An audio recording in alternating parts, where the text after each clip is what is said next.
Now, global growth is forecast to slow from 3.2% in 2022 to 2.7% in 2023, and that's according to the International Monetary Fund. High inflation and stagnant wages, coupled with unprecedented quantitative tightening, are helping to drive the risk of a global recession. Against this backdrop, there is a severe lack of affordable housing around the world. Land shortages, along with the spiraling costs of lending, labor, and materials, have hurt supply, which, combined with heightened demand, have led to the cost of housing growing faster than incomes.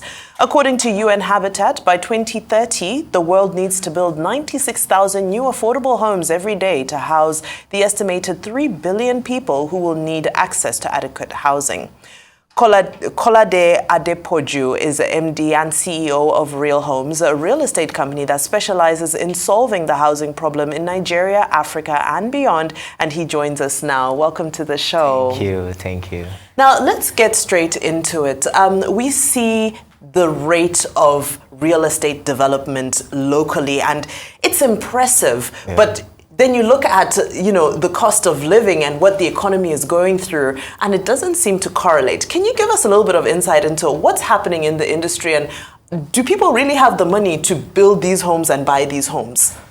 Okay, the industry is not doing bad, but when it comes to the people, the affordability of the people and what the developers are doing, not everyone can afford what the kind of real estate we have, especially in this Lagos.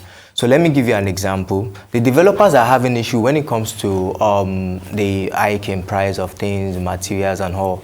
And this is business. If you are building, let's say when the cement was 1,005, now cement is like 4,005. You put all those iron was like 100 and something before. Now iron is going to like 400 and something per ton. So all these things are the thing that is going to really affect it. And now, in an advanced country, there's some funding that can help, the developers so that they will not in a sort of subsidy, but that is not available. So, but at the same time, some people are trying to still make sure that the housing is still affordable as much as they can make it affordable. Then the people too, talking about the people too, you won't say you want affordable housing and you come to VI, you come to Ikoyi, there's a pet there, there's other places, there's upcoming areas. So I think to say to that, the people, depends on where you are looking at. We know how the situation of the country is right now. The inflation is eating to everywhere. The last time I checked, it was 21%, and is going up. What it was last month is not what it's going to be this month. It's just going up every day. So it's eating in this kind of situation, people first of all think about what you eat. They first of all think about the basic need, which we know that shelter is part of the basic need. But before they can go for what's the conducive one for them, they rather go for housing and go for maybe something that can just take care of them and abort them for the meantime. When you talk about harboring them for the meantime and still talking about breaching the housing deficit, why should we find ourselves in a scenario where the individual has to be responsible mainly for building his house, purchasing the land? We're talking about inflation here, and a gambit of all manner of challenges, as it were. And then sometimes you have a scenario whereby the government comes up with housing estates and all that, but is it actually striking or making any impact on a population of millions? And you find that just probably beneficiary was probably 200, 300. So are we actually bridging the gap when it comes to deficit? When it comes from to the government, from the public, the government is not doing what they should do. I would say that if you even look at the larger number of people providing shelter or real estate for people in this country is majorly from the private sector. So what we can do is this, you can't look at what you read earlier, as that by 2030, we have to provide 96,000 housing every day. That will amount to millions per annum. And we are not taking this thing as seriously as we should. Because I always say, someone that doesn't have a good place to stay, to live in, is prone to a lot of things. And if you want to even talk about whether security, whether growth, whether economy, it still boils down to this. You see, we all know, thank God we are all learned people here. You know how it is when you want to engage your mind, you need a very serene and a very good place. Most of people can't get this. And this is where the government comes in. There's always, every year, there's always a budget for housing. But for me, I don't know where it's going to. Because you can't say as a state, you are providing, you will just hear figures. You don't see you don't see it. And even when the housing is being, they build 200, 500, a normal person that doesn't have anybody in government, cannot access that.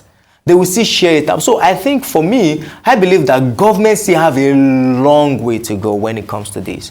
They need to take this thing as seriously as look at this. Look at this, all this banditry, and we are looking at these people live inside the the forest and all. If most of these people don't even want to do this, but they don't have somewhere to stay, they hang around with someone take care. Before you know it, you just want to survive. You get to a point as a human being, you just move to survival mode. And anyhow you need to survive, you survive. So I would say government needs to do more. And they need to be deliberate. This is not even about doing more. It has to be a deliberate action to make sure that this gap, because this gap is widening every day. And if nothing is done now, it's going to be a very, very serious issue in not so far, probably a year or two. Now, what about on our part as consumers? Do you think that there's been maybe a shift in mindset? So you look at the baby boomers who, just looking around the room, potentially are our parents' age, I would say, who were committed to making that investment. They needed to buy land. They needed to build, or they were committed to having something they can call their own. And, go down to millennials, look at Gen Zs. It's no longer such a priority. So is there contribution that we're making on our side as consumers to say, you know what, this accommodation thing is no longer as important as maybe it would have been to previous generations? What are the trends? Okay. So for me, I would think we need to change our mindset when it comes to accommodation. So in this part of this world, everybody wants to have a plot of land and build a house and live in. It doesn't happen like that in advanced countries. Even in Nigeria as a speaker, they are not even maximizing our land. We think we have enough land. It will get to a time whereby we'll be choked. Why do you need to buy a 2 plot of land and build maybe 5-bedroom duplex on it when you can do and probably an high-rise building that can accommodate more people? You understand? Even as a person, if you are a young person and you have the resources to do this thing, why not just invest that? Okay, let me just do maybe block of flats or something, a premium block of flats. Let me do it. Let people be able to, and I can take one for myself and earn from the other ones. You understand? So I think we need to change our mindset. You don't need to have all this idea of mansion, all these things.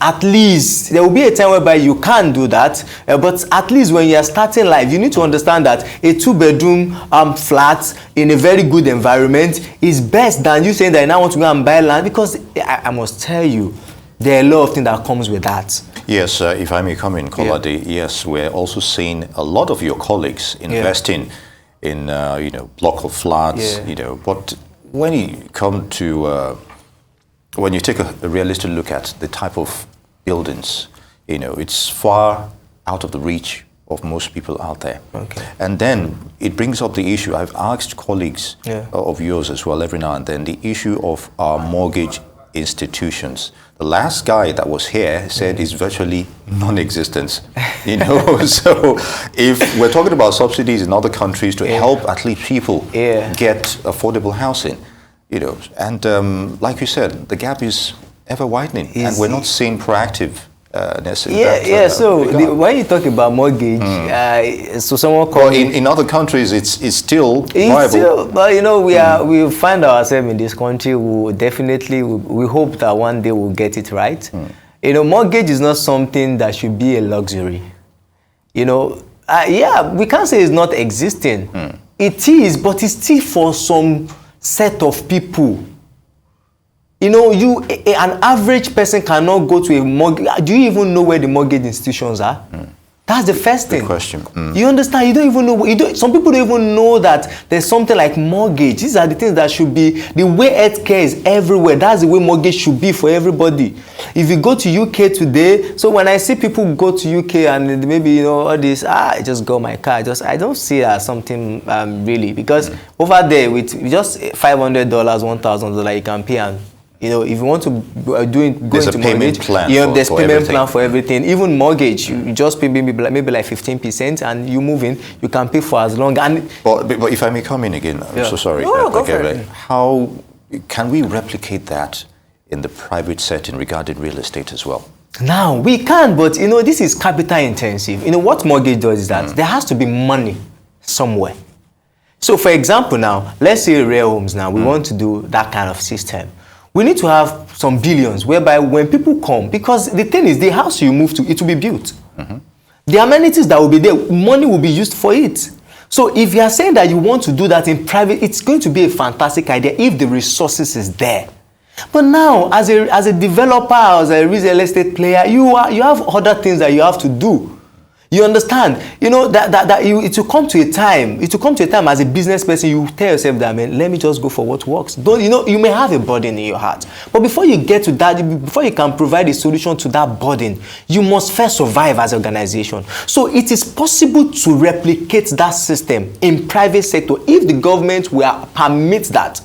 It is possible, but it's definitely going to be a capital intensive, which is something that we as an organization, we are even looking at. How can we even look into something like that? We may not be able to do more, maybe to start with maybe 100 apartments, maybe 200, but it's something we are looking at, and it's something that is part of our plan for 2023 as an organization. So it's something that we can replicate it, but it is capital intensive. And do we have many people that want to take the risk? Now, let me say another thing. Another thing is that we have, in this kind of country, we have people whereby you may even do this mortgage and you get your fingers burnt. They won't want to pay back. Okay. You understand? So you've invested, maybe you probably have a 10 billion and you invested, okay, let me invest in these people. We can recoup this thing back maybe in the next 10 years. And in that 10 years, everything went to bad loans. You understand? So that is it's difficult at times, because you look at it as a business person, and in fact, I always say I celebrate any business person in this country. Man, I celebrate you because it takes a lot. So when inside that it takes a lot, you now want to now provide a solution. You are providing a solution that you don't know how it can go, and real estate is capital intensive. You don't want to joke with billions and let it go like that. Nobody wants to lose money. One of the first rules of wealth is that never lose money. So if you don't want to lose money, you have to play it in a way, as much as you have passion for it, you have to play it in a way that is safe. Talking about never losing money, we all know that the Naira is depreciating or has been depreciating over the past few years. What does that look like for your business, for your industry, for the quality of buildings? We're seeing buildings, unfortunately, collapsing on a regular basis now, and they're supposed to be brand new developments. So it seems, there's some corners that are now being cut in order to still be profitable. Is real estate still profitable, and is it safe in the face of, a currency that is fighting against you? Real estate forever and ever will be profitable. There will never be a time whereby real estate will not be profitable. The only thing that can happen is greed. So you see many people, you see building collapsing, you see this doing that. Two things that are affecting that: greed, and the institutions that are supposed to monitor the process are not doing their job. So real estate, Naira devaluing. Okay, so let me give you an example. So an apartment you get for 1 million before is going for like 2 million now. As we are saying, everything is increasing. As the inflation is rising, the cost of house rent is increasing. If you are not the one that, okay, probably God has blessed you with your apartment, you will notice that your service charge has increased. So it's definitely going to be profitable. And in the case of Naira devaluing, it's something that if any money you keep in your account right now is not safe. If I may come in there, Kolade, majority of the materials that is used in building, all these estates or housing or what have you are locally sourced. Yeah. Shouldn't that be a plus to all these issues of inflation? Yeah, it should. You see, this country is so peculiar and amazing. You know why? Whether it's cement, whether it's the Yeah, building rods, or it's so what have you. amazing because people just capitalize on what is not. I mentioned that because you talked about greed. Yeah, people just capitalize on what is not. We just like to feed on our inconveniences. I don't know how we get to this level as a country. You see, most of what this thing they are saying is increasing, If we check the cost, the differences may not be more than, for example, let's say a product that they sell for 1,000. Now the guy said dollar has increased and everything is selling for 3,000. You may see, if we checked it, what has increased in the cost of production may not be more than 100 naira or 200 naira. So what markup are you putting on that? You understand? So I still say greed is one of the problems of this nation, and it flows to every institution. But in real estate, which I can speak of, is if we are, for example, now there's a project we are embarking on soon in this region, in this area. I don't want to mention, So we're talking with a grade A contractor that we want to use. And another thing is that, you see, the value of the company that is doing this project too matters. So for us, we realized, we saw this thing that properties are collapsing, these are happening. We have to go for a grade A contractors. What would that do for us? It's going to give us a good product, but we are going to spend almost double what we're going to spend.